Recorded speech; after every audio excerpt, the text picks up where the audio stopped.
Hello friends, मैं हेमंत आपका my new classroom पर स्वागत करता हूं।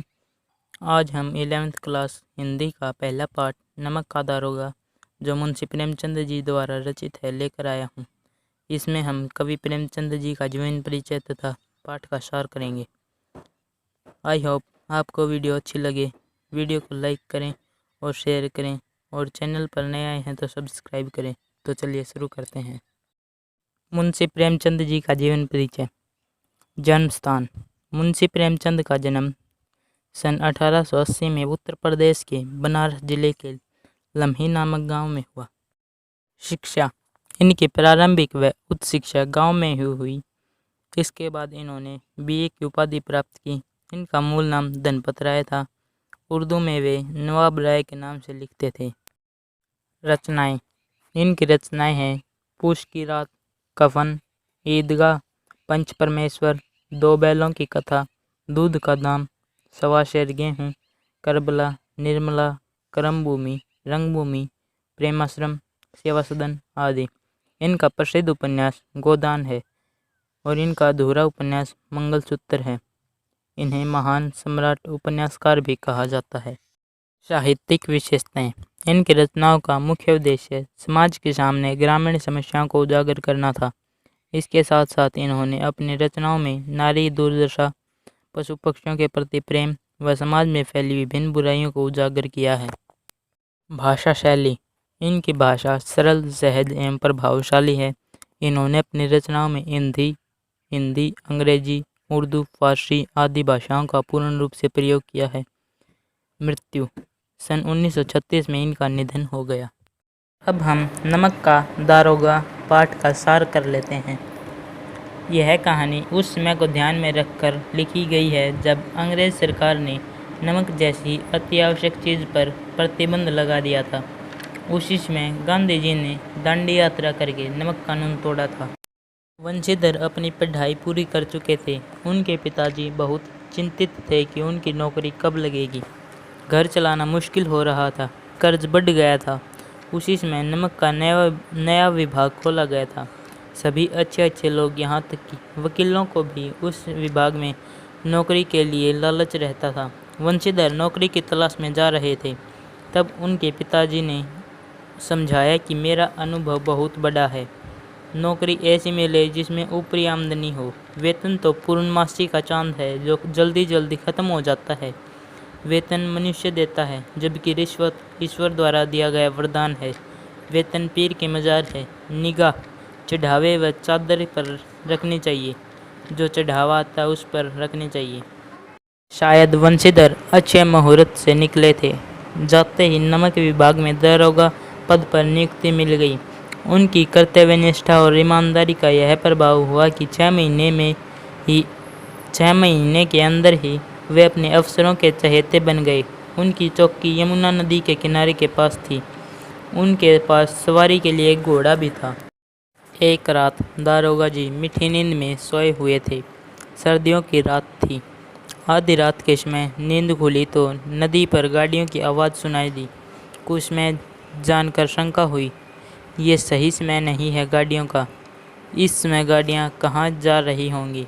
उठकर वर्दी पहनी, तमचा जेब में रखा और घोड़े पर सवार होकर पहुँच गए। वंशीधर ने वहाँ जाकर देखा तो शंका यकीन में बदल गई। गाड़ियों की एक लंबी कतार पुल के पार जाती हुई दिखी। उन्होंने पूछा, किसकी गाड़ियाँ हैं? पता चला इस इलाके के सबसे अमीर एवं प्रसिद्ध व्यक्ति पंडित अलोपीदीन की गाड़ियाँ हैं और कानपुर जा रहे हैं। लेकिन जब यह पूछा कि इनमें क्या लदा है, कोई उत्तर नहीं मिला। स्वयं एक गाड़ी से घोड़ा सटाकर देखा तो सारी शंका दूर हो गई। गाड़ियों में नमक लदा था। पंडित अलोपीदीन सबसे पीछे मस्ती में कुछ सोते कुछ जागते चले आ रहे थे। एक आदमी ने आकर बताया कि गाड़ियां पकड़ ली गई हैं। पंडित अलोपीदीन को धन पर बड़ा घमंड था। हर एक व्यक्ति किसी न किसी तरह से उनका कर्जदार था। आकर बोले, बाबूजी आशीर्वाद, आपने यहाँ तक आने की तकलीफ़ क्यों की? हम तो खुद आपकी सेवा में हाजिर होने वाले थे। यहाँ से जाएं और इस घाट के देवता को भेंट न चढ़ाएं, ऐसा हो सकता है क्या? रिश्वत का लालच देना शुरू किया। धन और धर्म में युद्ध होने लगा।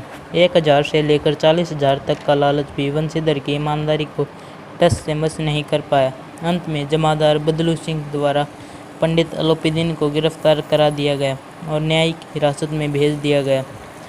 जो धन वंशीधर को रद्दी भर हिला नहीं पाया, उसने अदालत में अपना पूरा जलवा दिखाया। चपरासी से लेकर जज तक सभी धन के गुलाम थे। वकीलों ने अपना कमाल दिखाया और पंडित अलोपीदीन को बाइज्जत बरी कर दिए गए। वंशीधर को ईमानदारी का यह फल मिला कि उन्हें आइंदा किसी भले आदमी को इस तरह परेशान न करने की चेतावनी दी गई और कुछ समय बाद मुअत्तली का आदेश भी मिल गया। मुअत्तली यानी नौकरी से निकालना। वंशीधर के पिता ने जब यह समाचार सुना तो सिर पीट लिया। गुस्से में भला बुरा कहा। यदि वंशीधर उनके सामने से टल नहीं जाते तो कुछ अनहोनी भी घट सकती थी। उसकी अपनी पत्नी भी कई दिन तक उनसे नहीं बोली। कुछ दिन बाद अलोपीदीन अपने सजीले रथ पर सवार होकर वंशीधर के यहाँ गए। पिताजी ने उनकी लल्लो चप्पो करने के साथ साथ अपने पुत्र को भला बुरा कहना शुरू किया। वंशीधर को उन चापलूसी अच्छी नहीं लगी, लेकिन जब अलोपीदीन ने उनकी प्रशंसा की तो उनके मन का मेल मिट गया। अलोपीदीन ने कहा कि नदी किनारे आपने मेरी प्रार्थना स्वीकार नहीं की थी, लेकिन आज स्वीकार करनी पड़ेगी। अब स्वीकार करनी पड़ेगी। पंडित अलोपीदीन ने उनके सामने एक प्रस्ताव रखा जिसमें उन्हें खुद की जायदाद का स्थायी मैनेजर बनाया गया था। 6,000 वार्षिक वेतन के अलावा रोजाना खर्च अलग, सवारी के लिए घोड़ा, रहने को बंगला और नौकर चाकर मुफ्त। इस कहानी से हमें यह शिक्षा मिलती है कि धन के ऊपर धर्म की जीत है। धन और धर्म को क्रमशः बुराई और अच्छाई, असत्य और सत्य कहा जा सकता है। कहानी में इनका प्रतिनिधित्व पंडित अलोपीदीन और मुंशी वंशीधर नामक पात्रों ने किया है। ईमानदार कर्मयोगी वंशीधर को खरीदने में असफल होने के बाद पंडित अलोपीदीन अपने धन दौलत का प्रयोग करके वंशीधर को नौकरी से हटवा देते हैं, लेकिन अंत में सत्य के आगे उनका सिर झुक जाता है। बाद में वे वंशीधर को बहुत सारा वेतन और अपनी सारी जायदाद का मैनेजर नियुक्त करते हैं। Thank you. आई होप आपको वीडियो अच्छी लगी।